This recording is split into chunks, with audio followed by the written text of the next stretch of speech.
مرحبا، أهلا وسهلا قناة العراقية السريانية. في مركبة التراث، مشروع مركبة التراث الذي يعود إلى منظمة ميزوبوتاميا، لدينا نشاطات عدة. هذه النشاطات تخص جميعها التراث والفلكلور والتاريخ الذي يخص شعبنا في العراق وفي سهل نينوى وفي مناطق العراق جميعا. النشاطات التي نقوم بها مثلا نشاط المسرح، نشاط القراءة، والنشاطات نشاط أيضا لدينا فقرة العب مع التراث، لدينا أيضا ورش حرفية وورش فنية التي يقوم بها ميسرين البرنامج، يقومون بإقامة هذه الورش الفنية والورش الحرفية. وأيضا نقوم باستقبال خبراء من المنطقة التي نعمل بها. مثلا الآن نحن في قرقوش قمنا بورشتين، مثلا هي ورشة الخط المسماري، أقامها السيد نينوس من منطقة قرقوش، الذي قام أيضا بالإشراف على هذه الورشة وبتعليم الشباب على الخط المسماري لإحياء هذا الخط القديم الذي يعود إلى تراث العراق. وأيضا قمنا بورشة أخرى التي هي ورشة التطريز، التي أيضا تخص الملابس الفلكلورية التابعة إلى هذه المنطقة. وأيضا لدينا ورش مختلفة تختلف من منطقة إلى أخرى.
مشروع مركبة التراث حقيقة أرادت المنظمة عمل مركز ثقافي لإقامة المحاضرات والنشاطات التراثية، ولكنه أرادت المنظمة أيضا بشمولية جميع الطوائف والمكونات الموجودة في العراق. ولصعوبة عمل مركز ثقافي في موقع واحد، قامت المنظمة بابتكار هذا المشروع الذي هو مركبة التراث، المشروع المتنقل ليقوم بالوصول إلى جميع المكونات وجميع العرقيات الموجودة في المجتمع العراقي، ولإقامة هذه النشاطات ولإحياء تراثهم بالوصول إليهم والذهاب إلى مواقعهم. فقمنا بفكرة مركبة التراث. حقيقة هذه الفكرة بلشت من سنة 2021، ولحد هذه اللحظة يعني في سنة 2024 تم الابتداء بهذا المشروع. في 22/4/2024 بلشنا في منطقة برطلة، ولكن قبلها في سنة 2021 و22 و23 كان التحضير قائم لهذا المشروع والتفكير به والتحضيرات له والإعداد له مع بأخذ الاستبيانات من المنطقة عن طريق الخبراء الفرنسيين الذين أتوا وعملوا الاستبيانات وحضروا جميع الاحتياجات لهذا المشروع. وبعده يعني رأوا أن هذا المشروع قابل للتنفيذ، فتم التنفيذ بإعداد خيمة مساحة 6 في 6 متر تكفي تقريبا ل 30 إلى 40 شخص. وأيضا داخل المركبة يوجد لدينا مساحة لإقامة المحاضرات الصغيرة أو لعمل المحاضرات الصغيرة مع الأطفال أو مع الشباب. وأيضا لدينا مظلة نستطيع أيضا إقامة بعض الدورات في داخلها. وعند ذهابنا لأي منطقة أيضا نستطيع الاستفادة من القاعات التي لديهم لإقامة المحاضرات. أنا اسمي مثنى الخوري، مدير مشروع مركبة التراث. بعد تعيين مدير مشروع مركبة التراث تم تعيين كادر في الشهر الرابع لبداية النشاطات. من بداية سنة 2024 إلى تقريبا بداية الشهر الرابع كان هناك أعمال مكثفة لأجل الإعداد لهذه المركبة. حقيقة تم تحضير هذه المركبة عن طريق إزالة جميع المقاعد واستبدالها بالخشب من نوع MDF الذي قمنا بتركيبه لأجل إعداد مكتبة ولأجل إعداد مقاعد داخل المركبة ولأجل إعداد الكوفي كورنر ولأجل إعداد مكتب. وأيضا يوجد في داخل المركبة تلفزيون لأجل العروضات لاستخدامه لعروض الأفلام الوثائقية التي تخص التاريخ. هذه المكتبة وهذا الديزاين تم عمله وتخطيطه من قبل مدير المنظمة باسكال ماغوسيان، ومن قبلي أنا مدير المشروع قمنا برسم الديزاين الخاص لهذه المركبة. وأيضا مسبقا قبل إعداد المركبة قام كادر من منطقة قرقوش ومنطقة برطلة بإعداد شادر الخيمة الذي هو يعني تم الرسم عليه برسومات تخص الحضارة العراقية، الحضارات القديمة والحضارات الحديثة، وتم الرسم عليه من قبل الأستاذ الفنان إبراهيم من منطقة برطلة ومن قبل فالنتينا. حقيقة بدأ المشروع في 22/4/2024 في منطقة برطلة، ومن ثم انتقلنا بعد منطقة برطلة إلى منطقة قرقوش حاليا المتواجدين بها.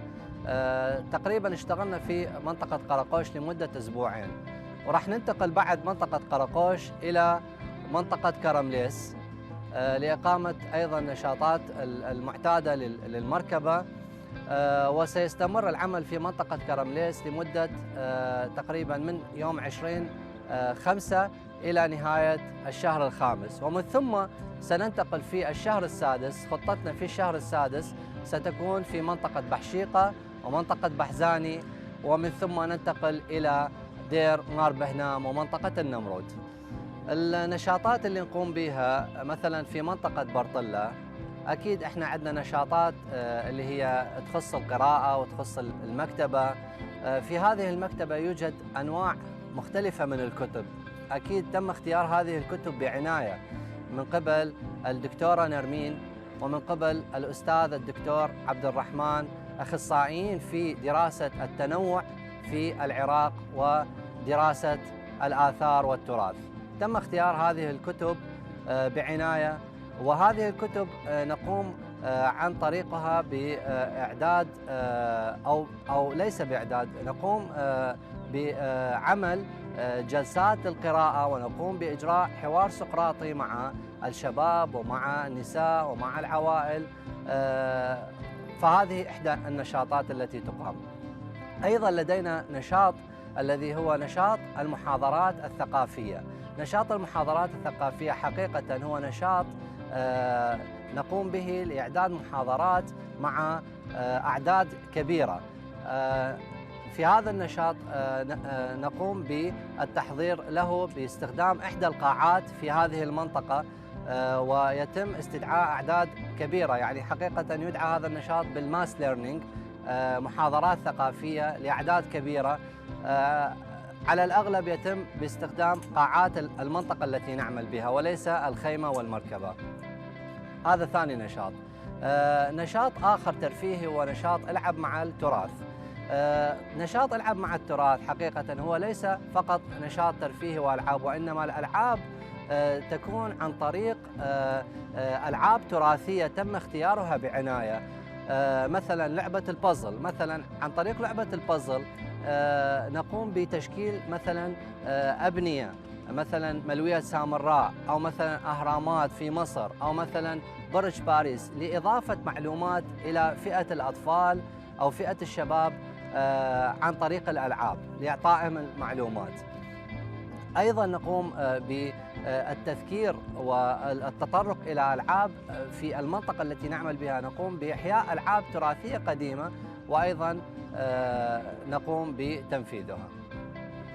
النشاط الآخر لمركبة التراث هو نشاط الورش.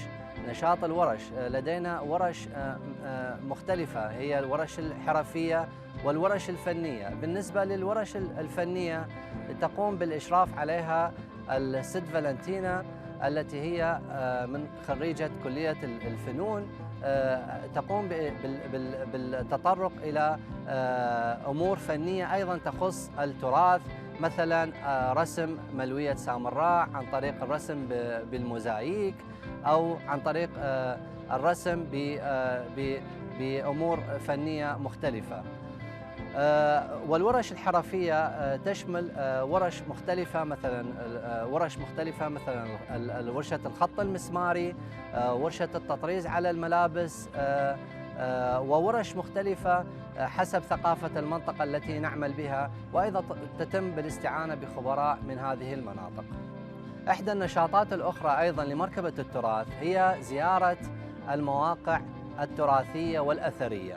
نقوم في هذا النشاط بأخذ الجروبات التي نعمل معها، خاصة فئة الشباب وفئة الأطفال، لزيارة هذه المواقع التراثية لتعريفهم على التراث. وحقيقة هذا الأمر وجدناه جدا مهم، لأنه يوجد العديد من الشباب والأطفال لا يعرفون بوجود مناطق أثرية ولا يعرفون بوجود متاحف في مناطقهم، فنقوم بأخذ هذه الجروبات من المشاركين والذهاب إلى هذه المواقع، وليس فقط الذهاب وإنما تعريف هذه المواقع للشباب وما مدى أهميتها وما هو تراث هذه المناطق.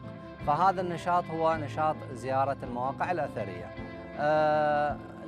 مشروع مركبة التراث الآن يتم في منطقة العراق.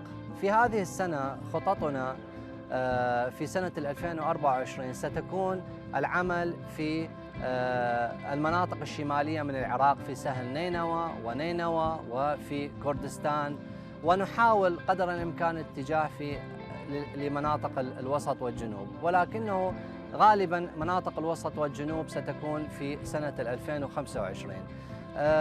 مشروع مركبة التراث حقيقة هو مشروع جديد،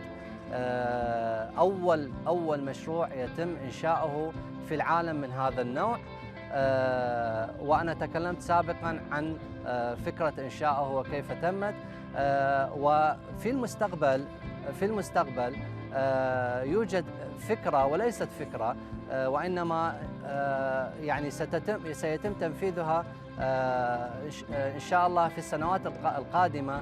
هي فكرة عمل نفس المشروع في الدول المجاورة، مثلا في سوريا، في لبنان، في الأردن، في مصر وغيرها من الدول. وحقيقة المنظمة في فرنسا الآن تعمل على أخذ أو تم أخذ الموافقات بحقوق الملكية لهذا المشروع، ليكون مشروع فقط تابع لمنظمة ميزوبوتاميا، هي المنظمة التي فكرت وأنشأت هذا المشروع الفريد من نوعه.